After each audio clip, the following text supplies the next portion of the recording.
Hey, buddy. So I want to be honest about myself for a good 10 minutes here. I'm a former toxic person, and I explain to you why.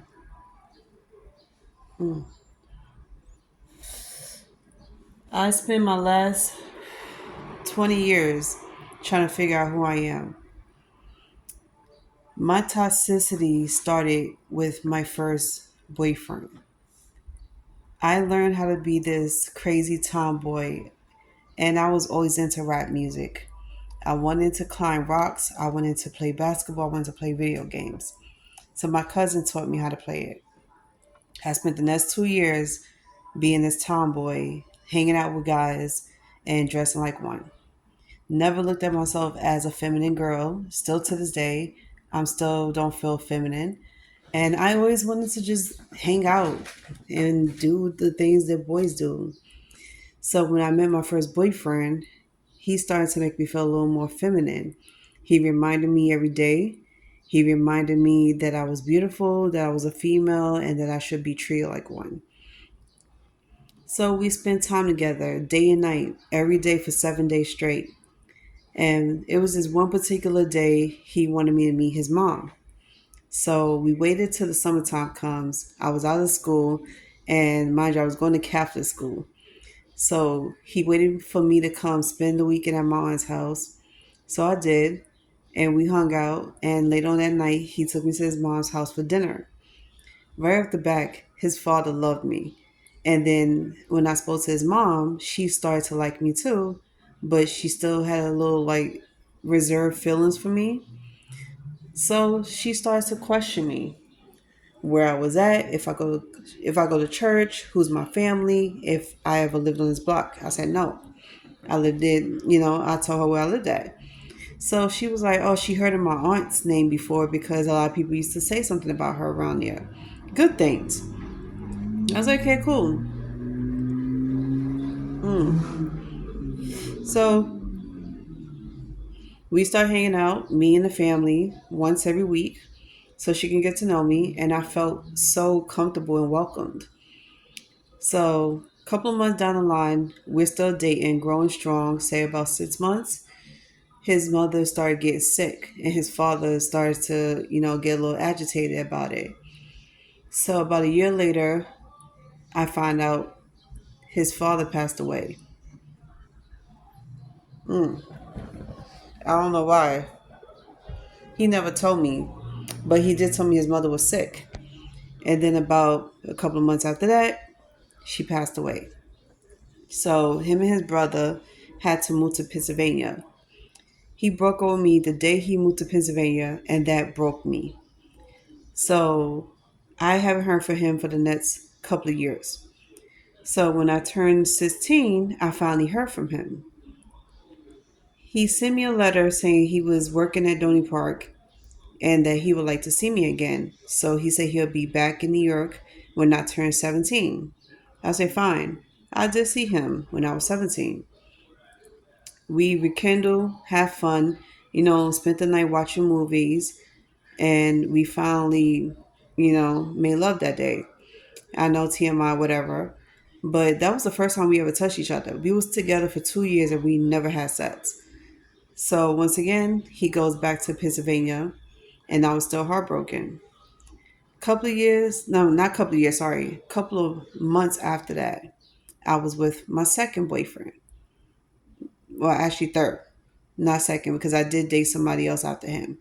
So I was with my third boyfriend, got engaged to him, and everything was fine.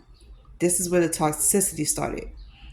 It really started because my third boyfriend, he was half Puerto Rican, half black, and he was always fond of me. Like he was crushing on me. And I felt like I was in a bind, like I couldn't release myself and like in a way of let myself go, be myself and everything because I was still fucked up over the fact that my first boyfriend left. So it took some time to get over it. I went to Job Corps, went to school up there for a couple of months, decided to drop out, come back to New York. So The time I was dating this guy, I took some time to think about what my next move was going to be. So I said I wanted to go back to school. All of a sudden, me and him took our relationship to the next level. Next thing you know, he proposed to me in front of my family. Okay, about a month after that, this was in December, so January, we decided to have an engagement party. My best friend at the time wanted to throw a party for me, so I told my fiance that at the time that, hey, my friends is going to throw a party for us for our engagement. Let's get dressed, let's go over there. So the night that we were supposed to be going to our engagement party, he was nowhere to be found. I called him, no answer. Called him a few more times. Altogether, me and my friend called him like 5, 6 times, no answer. So I said, you know what? Let's go see where he's at, what he's doing. Went to his house. I saw his TV on. He lived on the first floor in the building, so you could see. I called his name out, no answer. And then all of a sudden, the lights went out. The TV light went out. So I'm banging on his window, calling him. And instead of him answering the window, this girl answered the window, half naked, yellow bra, gray sweats on. And I was like, who the hell is she and why she's in my man's house? This girl, and I noticed her very closely. I was like, this girl looked just like me. So I'm like, who the hell are you and where's my man at? Like, I mentioned his name. She was like, he's sitting right here, but he said he didn't want to speak to you. I'm like, what? I was like, what the fuck you talking about? I was like, do you know we're engaged and we're supposed to be going to our engagement party tonight? She said, what? So she called him. She said, come here, come to the window. He was like, no, what do you want? So she said, you engaged to this girl? He said, close the window. That's all I heard was close the window. So something clicked in me, blacked out, picked up a stick on the side of the street, and went into his building and started banging on his door. Nobody wanted to answer. Everybody acted like they was not home.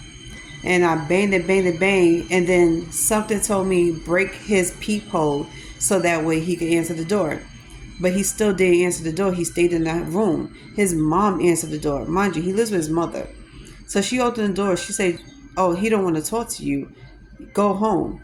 And mind you, his mother never liked me from the beginning. And not only because I was black, because his mom was a racist, but yet married a black man to have this man, this boyfriend of mine. Mind you, he was 23 at the time. I was 17 at the time. And I asked her, can you bring him to the door? She was like, no.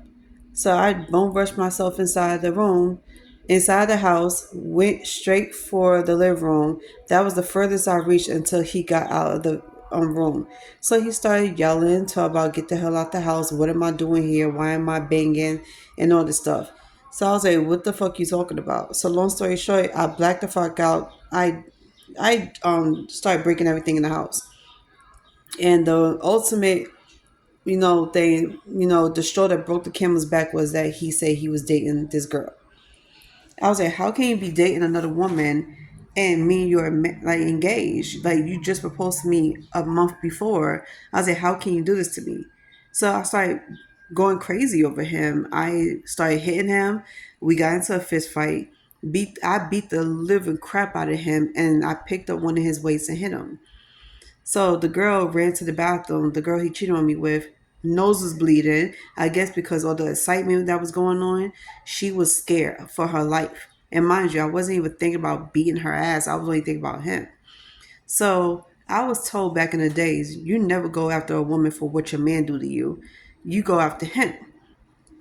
So after I did what I did, I left. My friends took me home, and the next morning around between 5 and 6 o'clock, cops was at my door. They said that I was under arrest for coming into my fiance's house and threatening him and knocking everything down, breaking glass and everything. And he didn't tell the cops that I beat him up. He just told the cops that I came in and harassed him. So I got arrested. My grandmother was upset. She was like, what happened? What did you do to this man? And I told her what happened. She was like, well, that's not your fault. That was his fault. So she said, I'm coming with you to the precinct. My grandmother rode in that cop car with me to the precinct. And right then and there, I felt like this is going to go down in history. This is going to go crazy. So we stood at the precinct for a couple of hours until we finally got somebody to talk to me. And ever since then, I was like, I have to start changing the way I am. And this woke me up really quick. Within 6, 7 hours, it woke me up. So my grandmother went home after staying with me for 2 hours because they said they couldn't let her stay there because I was not going to stay there. I was going, down in Bookings. So I was in Bookings overnight for about maybe a day and a half until Monday came.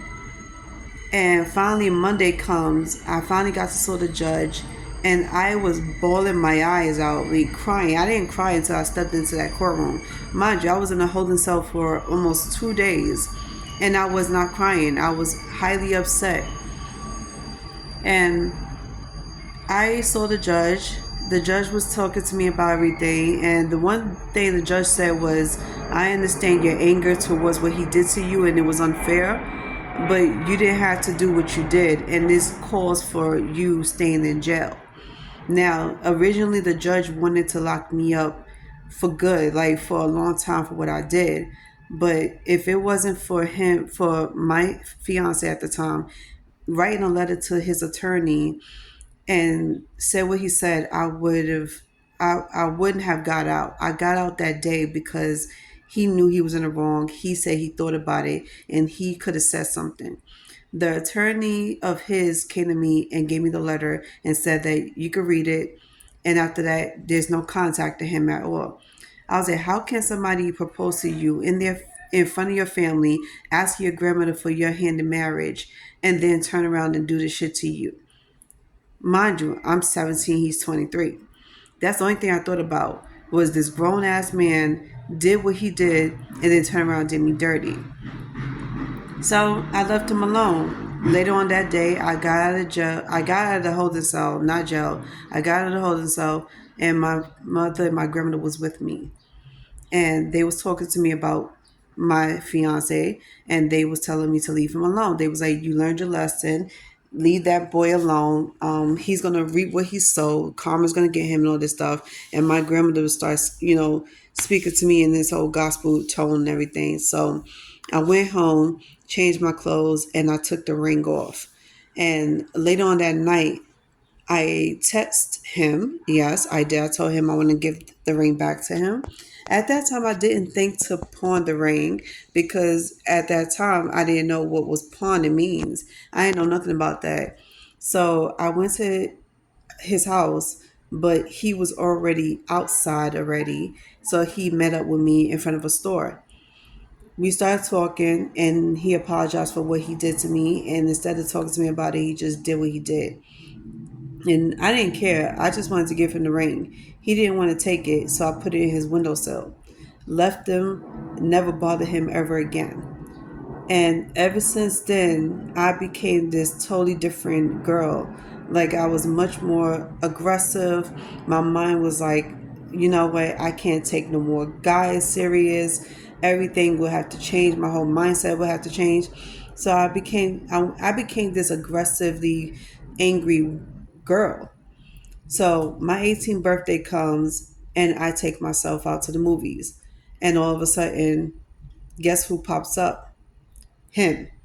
And he pops up at my door. Mind you, he had order of protection against me. I was deeply upset. So I called my mother. My mother came to the house, told him to leave, and my grandmother was giving him this whole Bible scripture talk and told him it's best if you don't come back over here. So everybody thought he was wrong for that. Like, it was torture because I couldn't speak to him. I couldn't go near him, but he got to do whatever he wanted to me. So he decided to move on, start dating this girl, took her serious. I bumped into them when I was on my way to McDonald's one afternoon, and he was coming out of McDonald's with this girl. So long story short, it took me about maybe 2 years to get over this boy, and I started dating somebody else. And my dating has not been the same ever since. I have not dated the way I was supposed to date. I was only dating for fun. I was promiscuous. I was going around hanging out with the wrong crowds, drinking, doing all that stuff. And I became this party girl that didn't give a shit about her life, didn't give a shit about her health. And I was just drinking and smoking my life away, hanging out with the wrong peoples and having sex with multiple partners.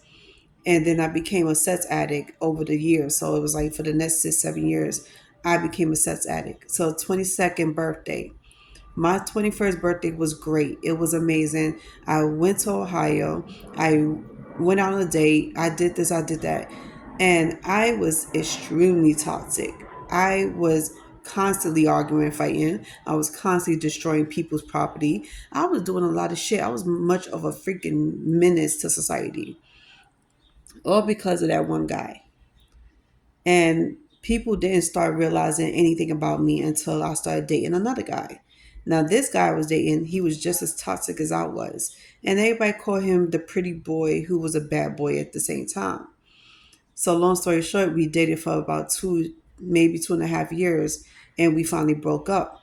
He was super fucking toxic because he let his mother run his life. He let his mother run his girlfriends away, including me, and started dictating what he should do with his life. She was the reason why me and him wasn't together anymore because she was telling him what to do. And I just, like I said, after that, I started dating and dating and dating, but all my relationships lasted only 4 months. It never, ever stopped. It never. So, what woke me up was back in 2020, after 10 years of going through this, I couldn't understand what was going on with me. So, it took a couple of peoples around me in my social circle, in my life, to let me know that how I was thinking was toxic, how I was feeling and doing what I was doing was really toxic. And I was like, even though I knew they was telling the truth, I didn't care. A part of me just wanted to be left alone and just want to do me. So it took some time, but I started, watching motivational videos. I started talking to pastors. I started to listen to pastoral videos, everything. And I was listening to Mary Mary songs. One was The Shackles on My Feet, and two, I is this other song say I can't wait, what is it? I just can't give up now, something like that. So the words was like, I just can't give up now, come too far from where I started from. Nobody told me this road was gonna be easy, and I don't believe he brought me this far to leave me. That song really stuck out to me. And I thought about my grandmother, may her soul rest in peace. But I was like, I had to start within myself first. Self love was the best love. And it took a lot of people to teach me that. And they always say the village will raise you. The village raised me.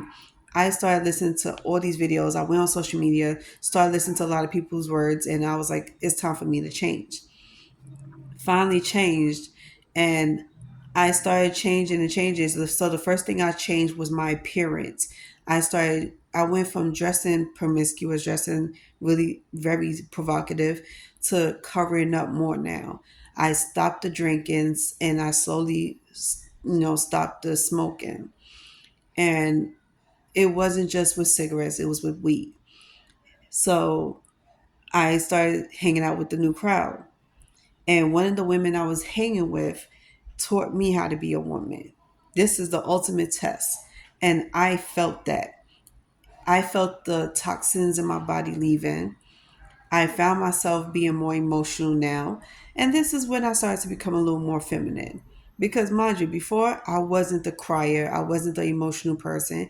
I was heated all the time. I was aggressive. I showed my anger through destroying things. And more women I started to come across on social media. I was like, I wanted to be a part of that group. I wanted to be a part of that women's, world. So I started to think like one. And slowly but surely, I started to become a feminist. And I started to respect my body more. And I was like, you know what? We got to do better. I was like, Sherelle, you need to stop this bullshit because you messing up, sweetie. you really disrespecting yourself. You're not disrespecting anybody else, you're disrespecting yourself. So I woke up every little incident I had in my life, from fights to damn near death experience and being constantly arrested. It woke me up. And I took the time out in my bathroom and I cried in the mirror. And then I went in my bed and I cried and cried and cried. So all that was coming out of me was also letting me know that I need to get in touch with God with more. I never had a relationship with God, even though I was in church a lot, but I still wasn't in touch with God. So 2017 comes by, right before 2020. 2017 came by, and I decided I wanted to go to church. I went to go get baptized June of 2027. I mean 2017, sorry. And I asked the deacon, can you please point me to the pastor so I could get baptized? So he was like, oh, you want to get baptized? Great. We had a meeting one Sunday, and the pastor walked me through everything. So the next Sunday, he was like, we're going to announce your baptism July. We say July 1st, you're going to get baptized, not June. It was supposed to be in June, but it was July. I say, fine. So the 1st of July, I was baptized. He said the first of the month, somebody always get baptized. And I did. And I didn't know my neighbor was going to this church at the time. So when I found out she was going to this church, it made me feel a whole lot better. And this is the ultimate test on what I was going to do. Continue to be the old Sherelle or continue to be the new Sherelle. So I was like, I had to be the new Sherelle. I swear to God, from that day forward, my whole life changed. Whole 360, 380, or whatever you want to call it, 360.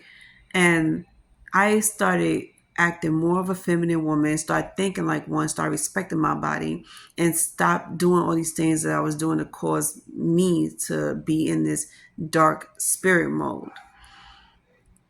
So, ended up going back to work, started saving my money up, started to go shopping and started treating my body more, started losing the weight, and I started eating better. And I was like, the new Sherelle is gonna be on top of the world. She's gonna be amazing. So here I am, 4 or 5 years later today, and I am way different than what I was before. And anybody was to witness who I was from the time I was 15 to now, you would say a whole lot. I've changed a lot, and I am no longer toxic. Now I do have a relationship with God. I do have a great relationship with food and my other situations now. Like everything that I do, I think about it before I do it now. And that's why I have the positive outcome that I have. Then I started making, new friends, and I started dating differently. Now my priorities is in order. Now I'm on some real adult shit. Like I treat myself better than I treat others, and I give myself first, and I give myself self-love by treating myself to the finer things in life. If I wanted to go out and do stuff for myself, I would do it and then push myself to become better, which I have done as of recently. Because now I am about to go to this university to take up medical classes. I wanted to do medical assistance so I could do phlebotomy, and that's what I'm aiming towards now. Yes, your girl is officially a part of a university. Then I started working, and then I was like, okay, I can't do both because I just recently found out that my school is full time and I'm not going to have time to work. So I had to stop working.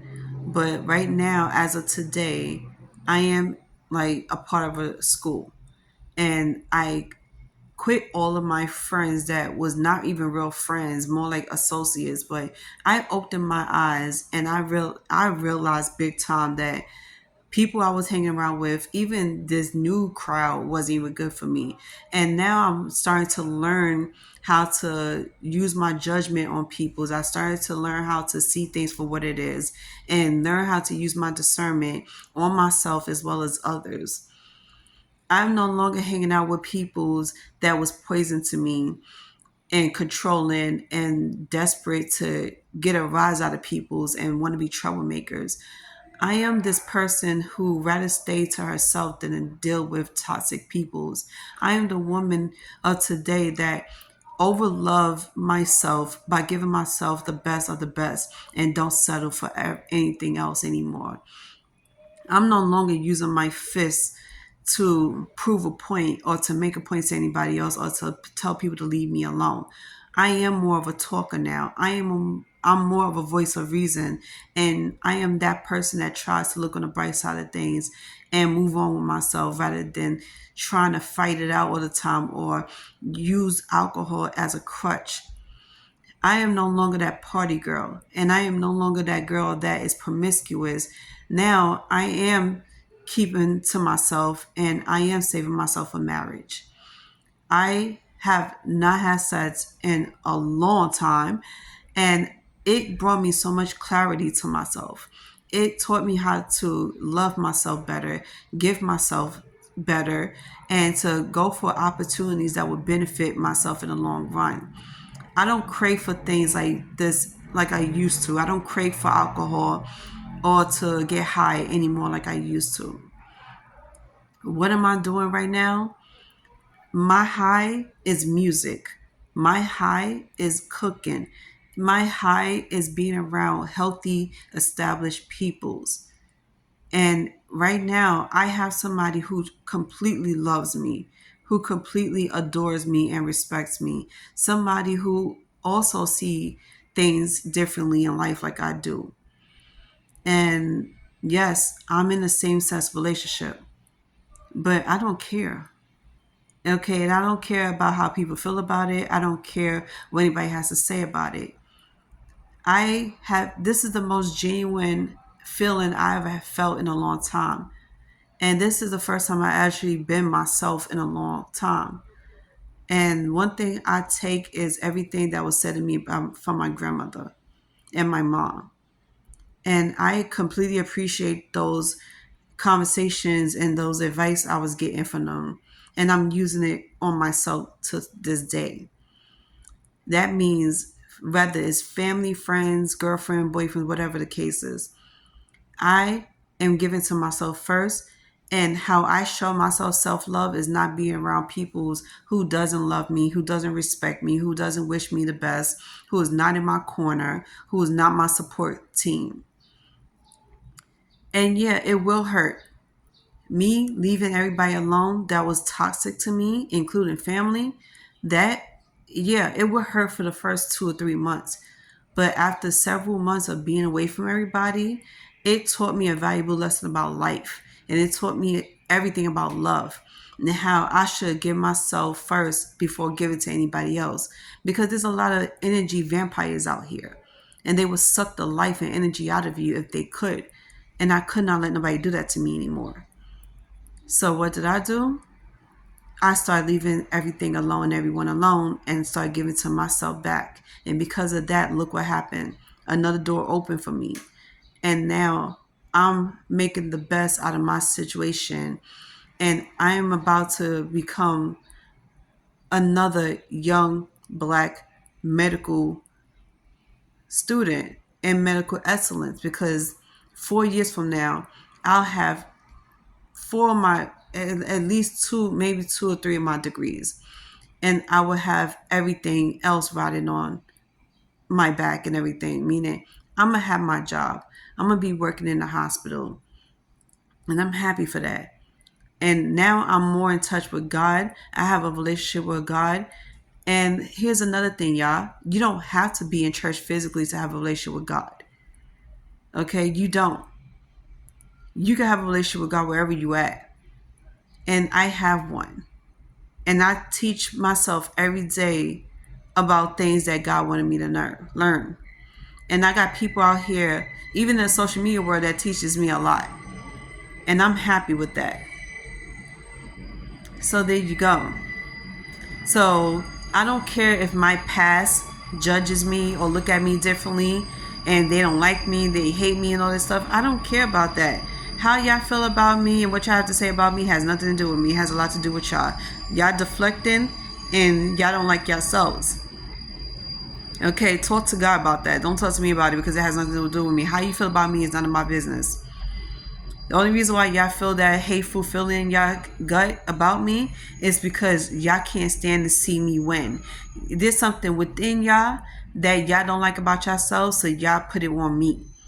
Y'all want to punish me for what y'all going through. And it has, like, seriously, y'all need to speak to God about that. And I had to learn the hard way on what it's like to be alone and what it's like to, be envious of people's. But the thing is, why am I being envious of people's when I have so much light shining upon me, so much great things about me? Everything you wish y'all could do, you see I'm doing. I'm unapologetically myself because I don't feel like I have consequences behind this. Because I don't. Because why? Because I'm doing the right things. I'm doing things that I know my grandmother wants me to do and what God's want me to do, which is better myself. So if I do things and I don't apologize for it, it's because God approved of it. If God didn't approve of the things I was doing, He would have been shown me that. He would have been told me that. But honestly, I'm not doing nothing wrong. Okay? I've been living my life right. I've been quiet, living clean and taking care of my health. So I don't have nothing to worry about. And I'm happy and I'm at peace. The most important thing was being at peace. I'm at peace with myself. And I live peacefully in a peaceful home. My life is not in danger. I don't have to look over my shoulders. And I don't regret anything. All this was a life lesson learned, and I'm happy for that. So I thank God and my grandmother as well as my mother for everything that I've been through. I thank God for the experiences I had, the peoples that I was around, the people that was in my life. I thank God for all the lessons learned because it taught me to be the person that I am today.